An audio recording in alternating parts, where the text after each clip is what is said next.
Well, hello, boys and girls. How are you tonight?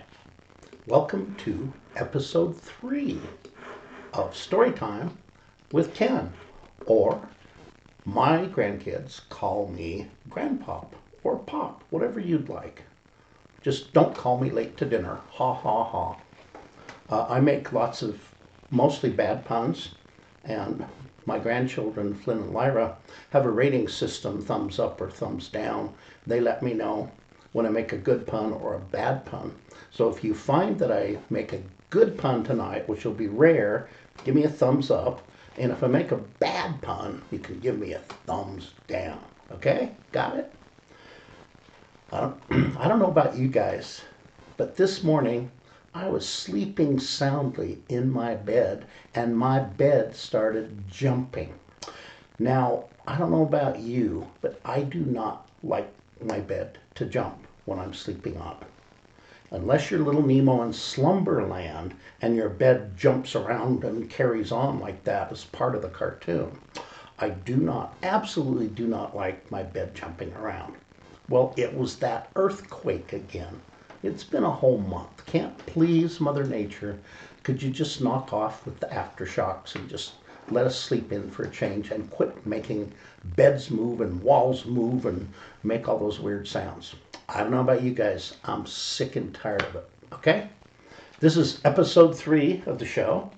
And tonight we've decided, because there's lots and lots of folks out there that have been laid off their jobs, they don't have any work, and I know all of you kids, no school. All of a sudden you can't go to school. That might be fun for a day or two, but after that it gets kind of boring.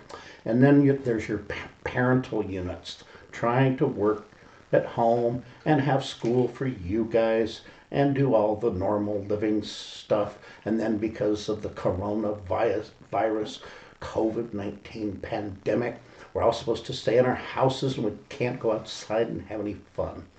So it's kind of tough, but we just got to stick it out. It'll be hopefully over before you know it. So a lot of boys and girls and their parents, because they've lost jobs and things like that, they don't have very much money right now, and they have to decide, well, do we buy food for our children, and do we pay our rent, do we make our mortgage? What are we going to do without jobs? So we're going to try a little bit tonight to make donations to the utahfoodbank.org is their official place you can go and donate if you're in a position to.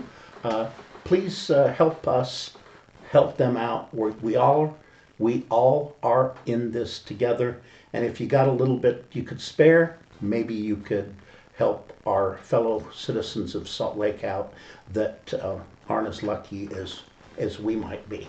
I would appreciate that. Since my bookstore is closed, we're trying to figure out new ways to make money too, and new ways of doing business, but this show is more just for fun, and I want to introduce you tonight to several of my absolute favorite books. Oh, look, oh, Penny.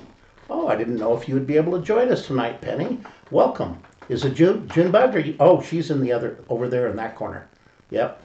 Junebug and Penny are with us tonight. They're pals. I think they're both bored out of their skulls. They want to get to back to school and having some fun again. One of my very favorite authors and publishers is a man named Harlin Quist. You've probably never heard of him, but this is a catalog of all of his books. Over the decades, he has produced hundreds and hundreds of books. We can't do them all tonight, but I want to show you a few of their covers. The geranium on the windowsill just died, but teacher, you went right on. You think just because you're big, you're right. Blackboard, blackboard on the wall, who is the fairest of them all?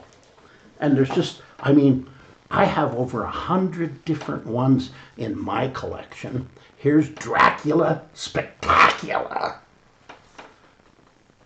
They're a lot of fun. They're children's books, sort of. More like they're books about children. They're books from a child's point of view. And they're very, very strange and honest. And that's the way why I like them so much. Here's one of my favorites. It's called Number 24. And its story, it's you get the idea here. Here we go. Here is a very kind of abstract painting of a bus stop. It's probably a little bit hard to see. And we're going to turn the next page. And here comes a man up to the bus stop. It's all painted in these abstract, beautiful watercolor paintings.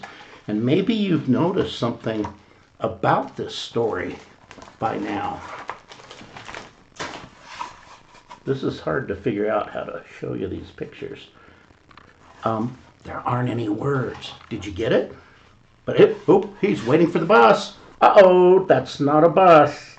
A train. The train almost runs him over at the bus stop. Now what? Now what's coming? It's a tank. A tank's coming to the bus stop. Oh my gosh, it's got an entire army on horseback with the tank coming to the bus stop. This makes no sense. No sense at all, and there's no words to explain it. Now the airplane's coming to the bus stop. And it just keeps going on and on. Here comes the air. Oh, there's two airplanes, and they almost crash. Oh, my stars and whiskers. It's pretty crazy. Uh-oh, what's this? What's coming to the bus stop now? Can you see? Oh, sorry about the lighting. I can't tell what it is. Oh, that was a tugboat, and guess what? The tugboat's bringing with it a giant ocean liner. How did all these crazy things get to the bus stop? And it keeps going on and on. Here comes a gigantic truck. A truck. Next. Oh, what's that? Why, it's a bus. And what happens next? The bus stops.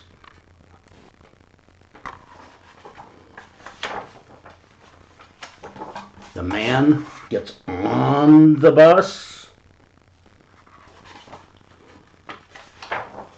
And just as in the beginning, the bus is gone. The man got on the bus and the bus drove off. And all those crazy things happened in between, and there wasn't a single word. What do you think about a story that doesn't have any words? What do you think, boys and girls? So Harlin Quist was a man who was a publisher. It's his real name, Harlin Quist. It's an odd, funny name.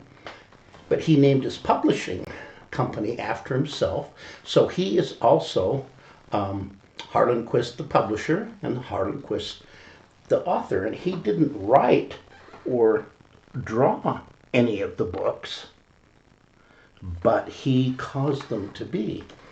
This one has some really funny poems in it, and a funny title. It's called Eggs, Amen. I'll read you a few of them. The jaguar rhymes again. A poet wandering near and far met a rhyming jaguar. The cat bit off the poet's nose. A snack he quickly rhymed with toes. The menu brought him next to shin, which would have led, of course, to chin. Thank God the poet up and fled before the cat removed his head. Although by then it was too late, there wasn't much to celebrate. The episode had snapped his brain, and he was not the same again. So you who read this little book, have pity, please, upon the schnook who thought it up, his verses are, and have good cause to be bizarre. They get weirder. Shelter. Oh, wait, oh, I'm terribly sorry. You didn't get to see the picture.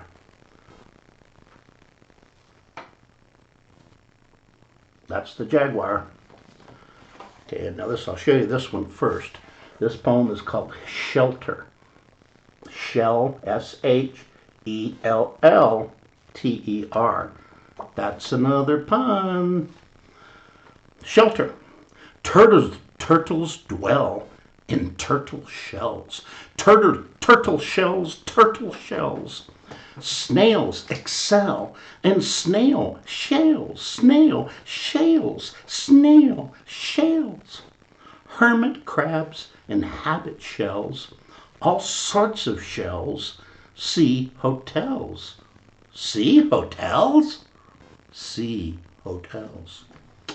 That was pretty odd, don't you think? Ladybugs are brave. Okay, here's the picture for the ladybugs. Ladybugs are brave. The ladybug's a hardy bird. She does not mind the heat. She'll bravely bake without a word a raisin in the wheat. The ladybird's a hardy bird. When facing winter's woe, she'll freeze right up without a word, a raindrop into snow.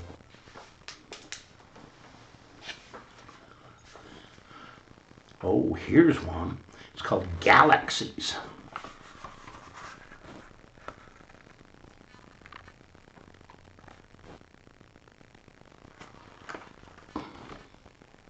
Galaxies.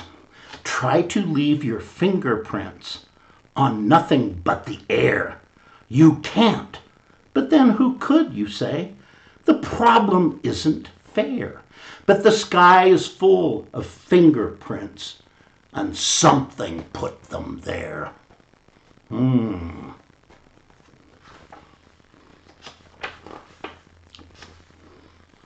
Okay, where do the people go?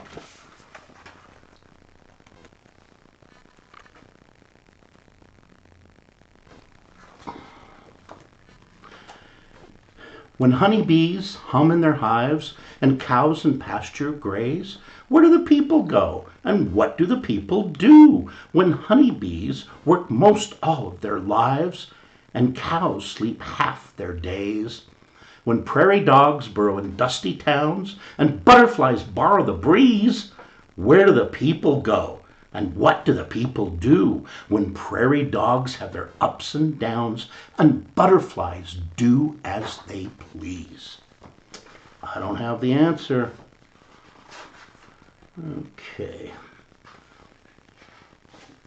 Okay, my dog Bill.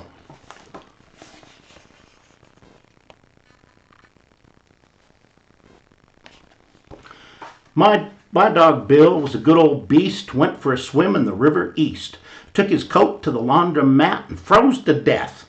So I bought a cat, and the cat I bought was a good old Tom, went with me to the high school prom, left with a girl because he purred so nice.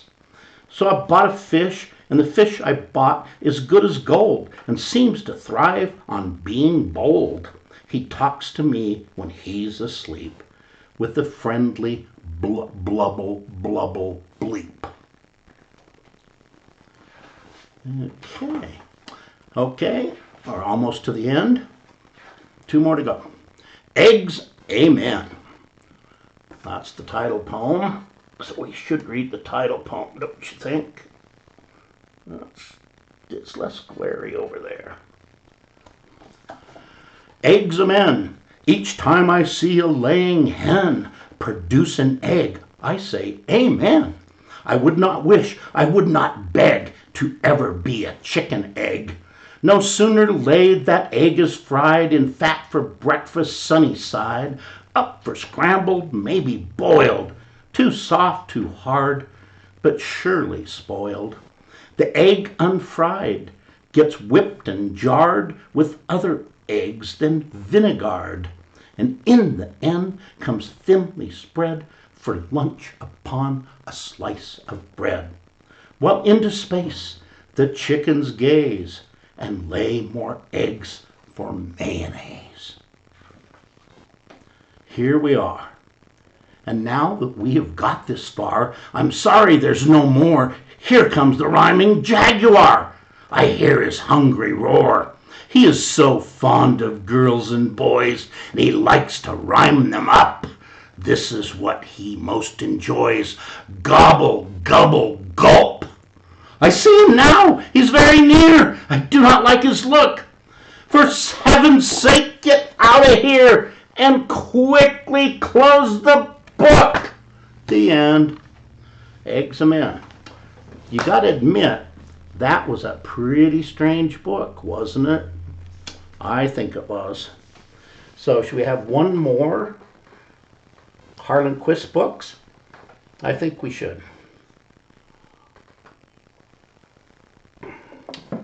This one is completely different. It's got a beautiful tall cover. It's called When Cats Were Green. Boys and girls, have you ever heard of a green cat? I haven't. Dylan over there. Dylan, have you or your baby brother, have you guys ever heard of a green cat? I didn't think so. I did not think you had. Oh. Flynn, Lyra, my grandchildren. I completely forgot. There they are, sitting there right in the middle, laughing at their grandpop, like they usually do. Kids, Flynn, Lyra, how am I doing on the puns? Are you keeping score? Maybe we can have a tally at the end, huh? Okay. When cats were green.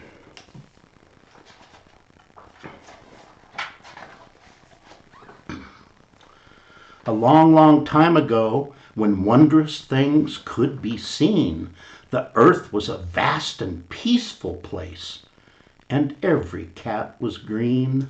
From spring's beginning through winter's end, all cats took special pride in sharing a color and living 9 lives, side by side by side.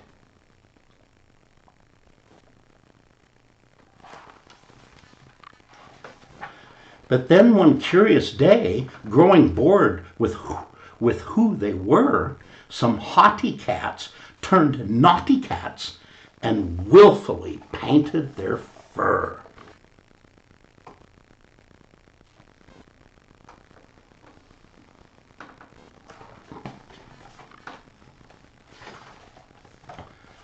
Here they are painting their fur. This is a pretty good one.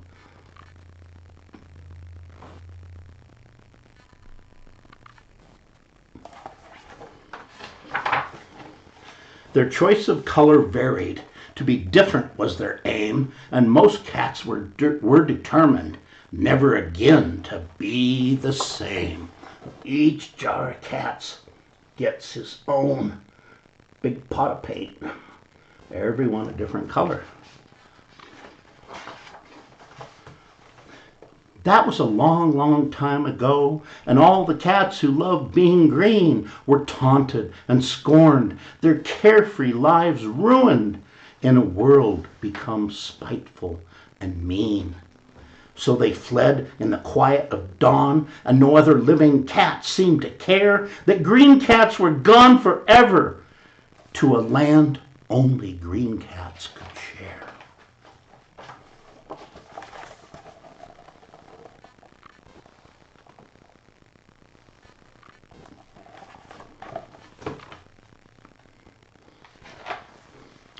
But cats are like people, they're restless and change their ideas every day. And now some old and forgetful asked why the green cats went away. Those green cats, the old cats decided, had dignity, courage, and charm. What could have forced them to vanish? Did somebody cause them great harm?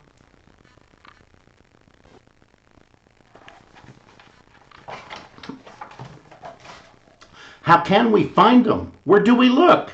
Now every cat wanted to find just one green cat in the whole wide world, a rare cat, a treasure, a one of a kind.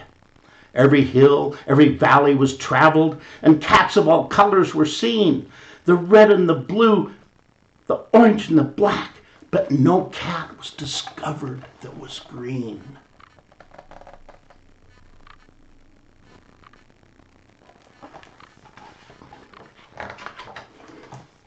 But wait, hiding there in the pumpkin, is that a green cat that we see? Ah, no, it's a frisky young tomcat, charming birds flying high, being free.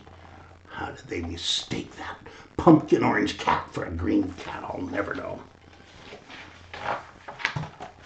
When a white cat is found in the street, hostile cats grab him in rage. This cat has no color. This cat's not like us. He must live his 9 lives in a cage. Oh, pretty harsh.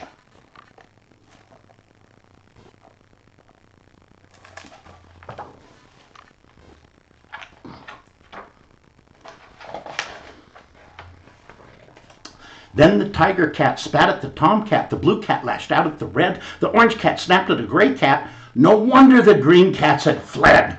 The skinny cats cursed every fat cat. The fat cats made war with the lean. In a battle quite bitter, they all clawed and fought and longed for the days of the green.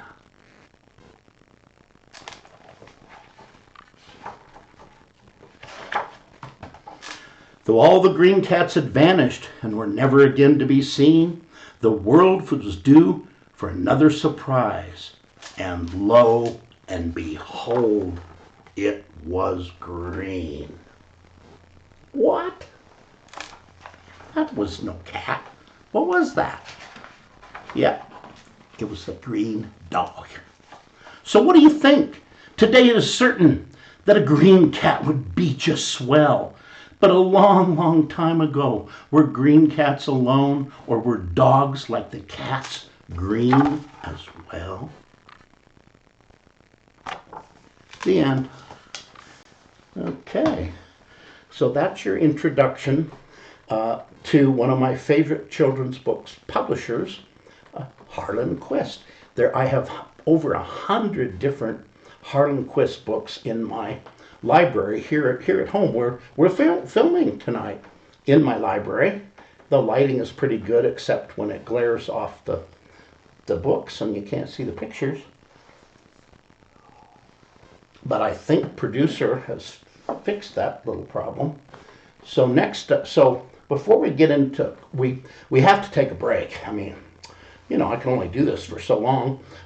As per usual, I have a special guest I'm going to introduce tonight, and I don't know how well you can see over here. I don't know if you can see that at home, but I'm rubbing the chin of the book monkey. This is a giant white monkey. And this is a gigantic book, and it's got our next author on top, which is kind of glary, so I'll take him off here. This is Shel Silverstein's The Giving Tree. I bet a whole bunch of you kids know ShelleyBelly, Uncle Shelby. He is one of my favorite children's books authors of all time, and he will be our featured author in the second half of the show. So we're going to take a little break here, and if you've watched the first 2 episodes of the show, you'll know that I bring my cookie jar to have a cookie at the break time. So, of course, you might remember from previous episodes that there hasn't been a cookie in the cookie jar. So tonight I brought good old Humpty Dumpty from Alice in Wonderland. Alice and Humpty and all of Lewis Carroll's characters were we're on the first show. That we had a lot of fun reading Lewis Carroll. So here's my old, faithful old Humpty Dumpty jar. I'm going to take the lid off. I'm going to reach inside. Oh, great. It's not empty. Can you hear that? Hear that? Okay. I think we got a cookie tonight. What do you guys think? Is there a cookie in here? Oh, But this isn't a cookie. It's a California raisin keyboard player. What? What? A California raisin guitar player? Raisins, well, they're kind of close. And here's a saxophone? A saxophone player? Oh, come on. They're plastic. I mean, cookies could have raisins in them, right? Okay, I'm going to try this some more in here. Oh, we got the singers now. Oh, brother. Heard it on the grapevine. Where's my cookie? All I get is California raisins. Oh, and then here's another singer. Another California raisin singer. So now, oh boy, bro. Oh, my stars and whiskers. Humpty Dumpty. It's empty. Once again, I got my break, but I didn't get a cookie. Some rat-faced Kaporian ate my cookie right out from underneath me. Oh, my stars and whiskers. That is not very fun. So, at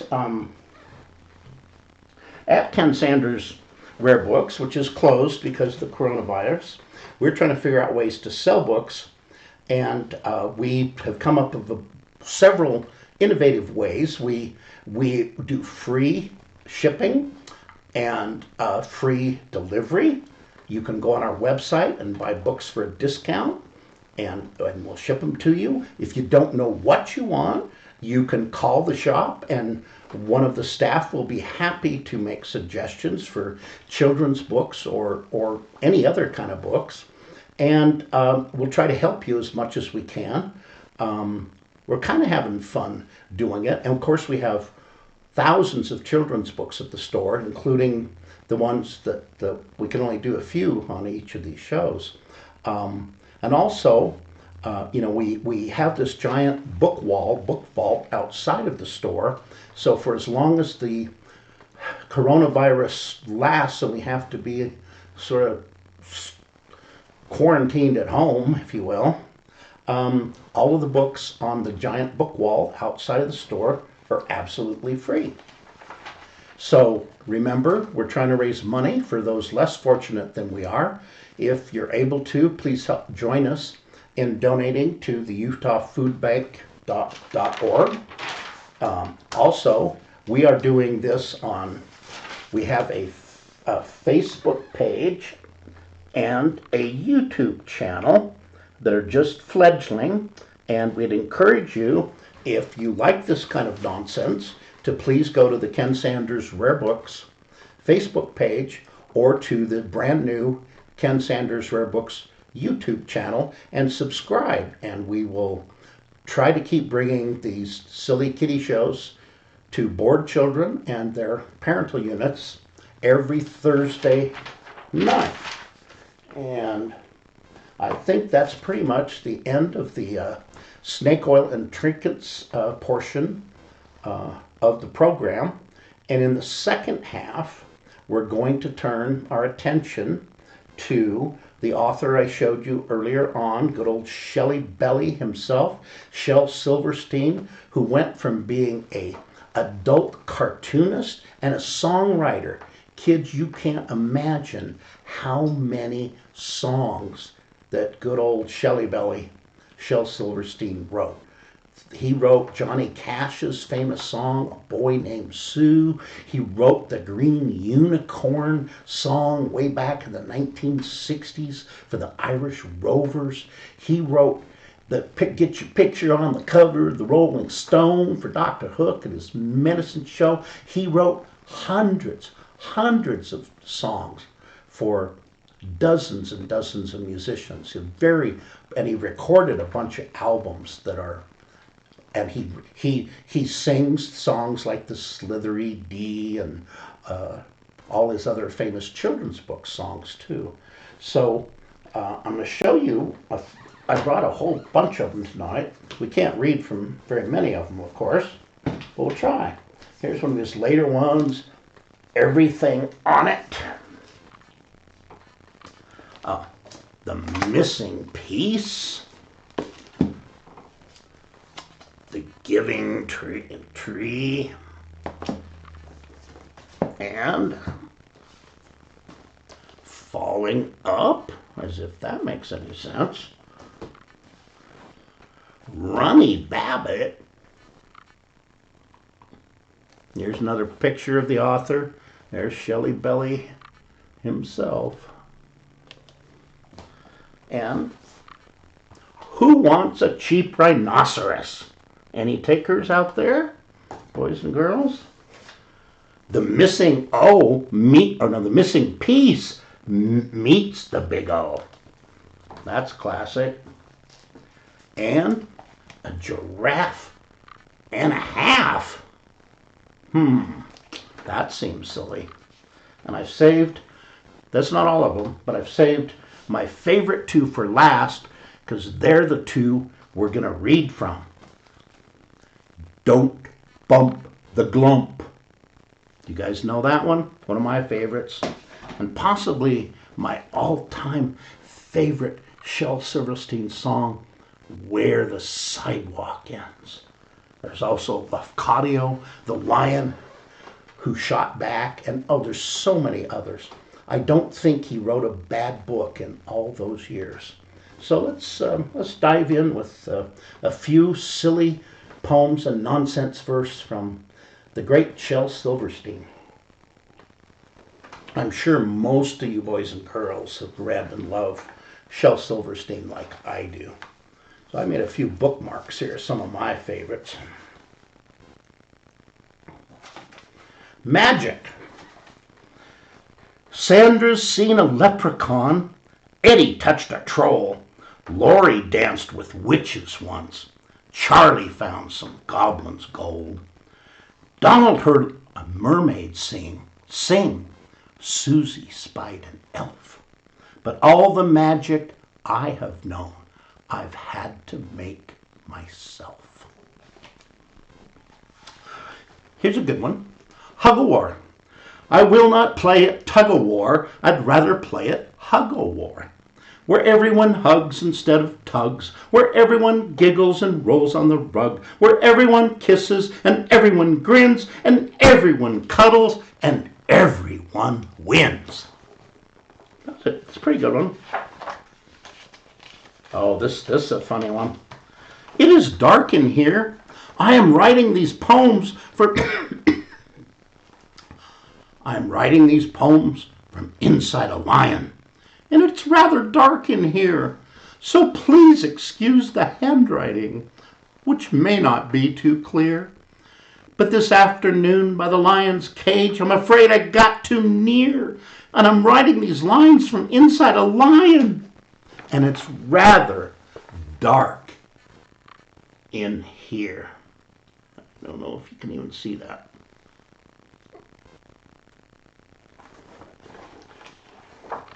Okay, Jimmy Jet and his TV set.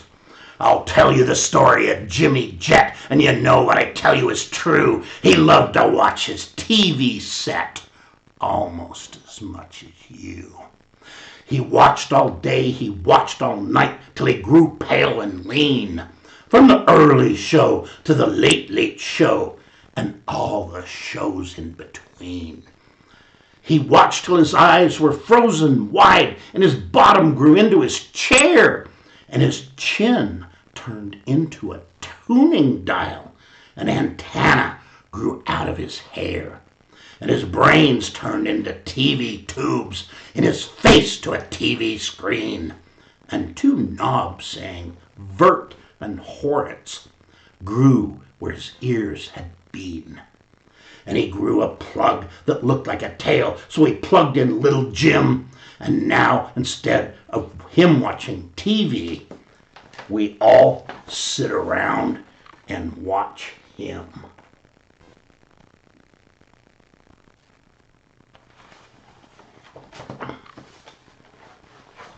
Oh, here's all-time favorite.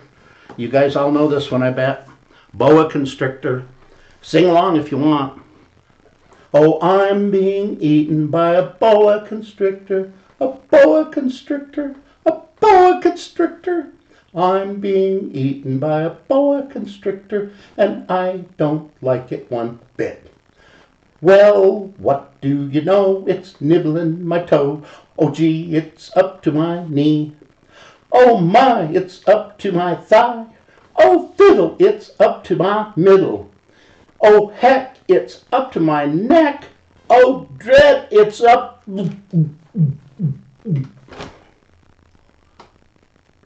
What's the missing word, boys and girls? Could it be head? One of my faves. Oh, dancing pants. This is a good one. And now for the dancing pants, doing their fabulous dance. They will, from the seat to the pleat, they will bounce to the beat with no legs inside them and no feet beneath. They'll whirl and twirl and jiggle and prance. So just start the music and give them a chance. Let's have a big hand for the wonderful, marvelous, super sensational, utterly fabulous, talented dancing pants. A big hand, boys and girls, for the dancing pants. Yay! Silliness. ShelleyBelly's the best. Oh, here's a good one. Melinda May. Have you heard of tiny Melinda May, who ate a monstrous whale? She thought she could. She said she would. So she started in right at the tail. Here's a picture of Melinda starting to eat the whale. And everybody said, "You're much too small." But that didn't bother Melinda at all. She took little bites and she chewed very slow, just like a good girl should. And in 89 years, she ate that whale because she said she would. Here's the after picture, after Melinda May had eaten the whale.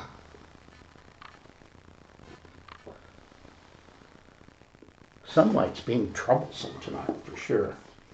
So where the sidewalk ends, I think this could be my very, very favorite ShelleyBelly. And I don't know, do we have time for one more, producer Rebel Girl? Don't bump the glump. I think we do. I think we can fit Don't Bump the Glump in. The back cover is pretty good too. Some of the other creatures featured along with the glump in our story tonight. Don't Bump the Glump and Other Fantasies by Shel Silverstein. Don't bump the glump. No. Perfect.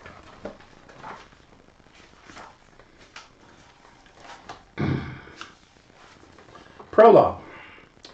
Now the bears and the bees and the chimpanzees are creatures with which we're familiar.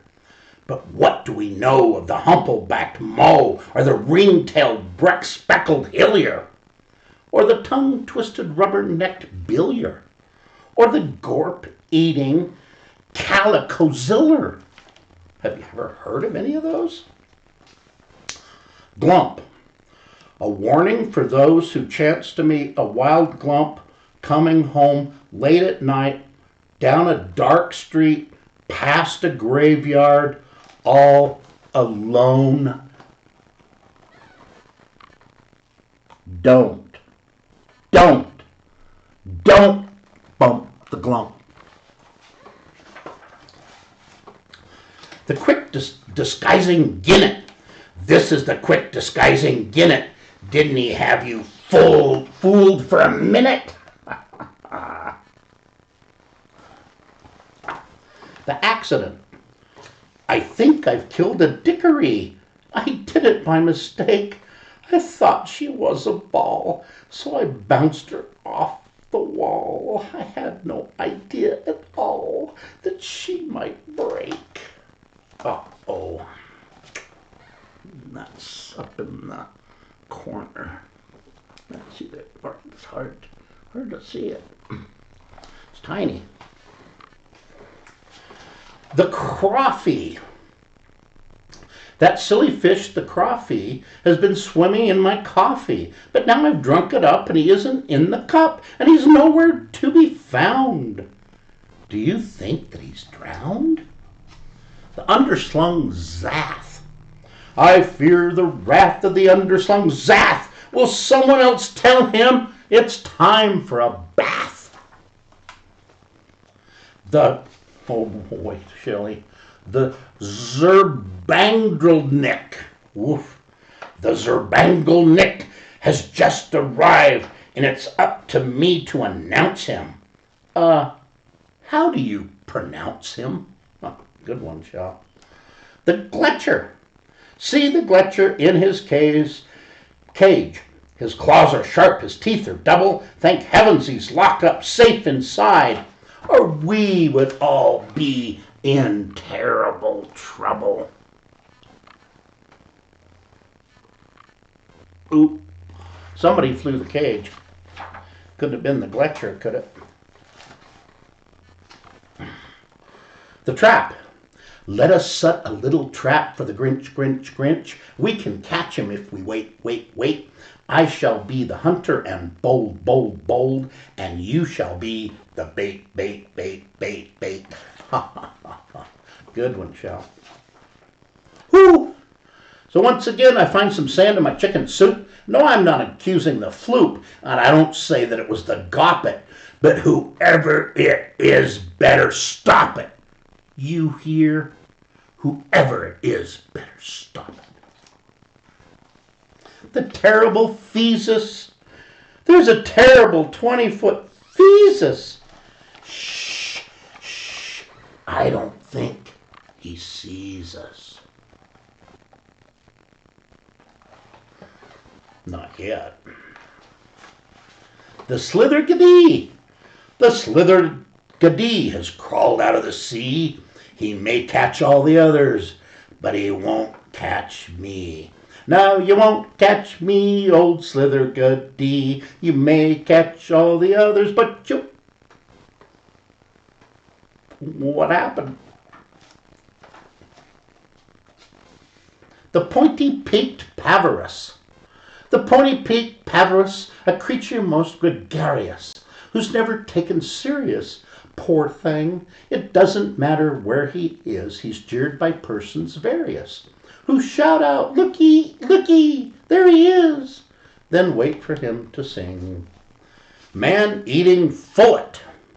This is the tale of the man-eating Fullet. Let's not pull it. Something's been eating my mustache again. I think it's the skittering skeep again. It's gotten to me in my sleep again. The glub-toothed swine. Oh, this is a really good one. You can see the glub-toothed swine. When the glub-toothed swine comes to my house to dine, you may find me in France or Detroit, or off in Khartoum, or in the spare room of my Uncle Ed's place in Beloit. You may call me in Philly, Racine, or Rabat. You may reach me in Malmo or Gore. You may see me in Paris, and likely as not, you will run into me at the store. You may find me in Hamburg or up in St. Paul and Kyoto, Kenosha, or Nome. But one thing is sure, if you find me at all, you shall never find me at home. The Gelly. See the 28-ton Gelly. He would love for you to scratch his belly.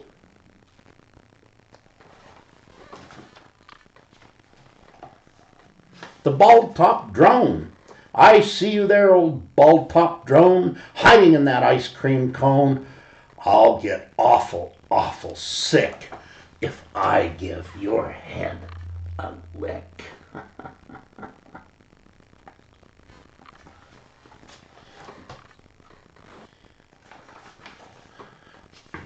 How to catch a gleach. If you want to catch a gleach, take a paper bag, find a cardboard box, dig a little hole, put the bag in the box, put the box in the hole, put the gleach in the bag, and there you are. The egg of the greel. This egg is the feather-breasted greels.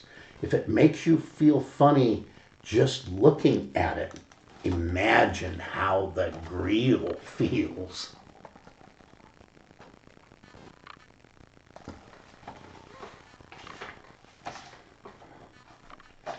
Oops! We've been caught by a quick-digesting gink, and now we are dodging his teeth, and now we are resting in his small intestine, and now we're back out on the street. The flying festoon. I'm going to ride on the flying festoon. I'll jump on his back, and I'll whistle a tune, and we'll fly to the outermost tip of the moon. The flying festoon and I. Oh, I'm taking some crackers, a ball, and a prune, and we're leaving this evening precisely at noon, for I'm going to fly with the flying festoon just as soon as he learns how to fly.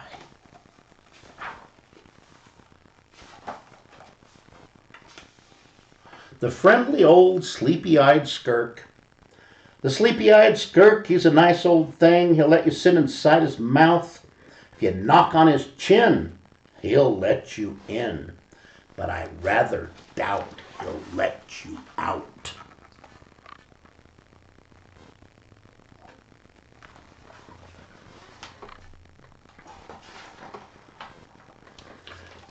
Squishy, squashy, stag it all.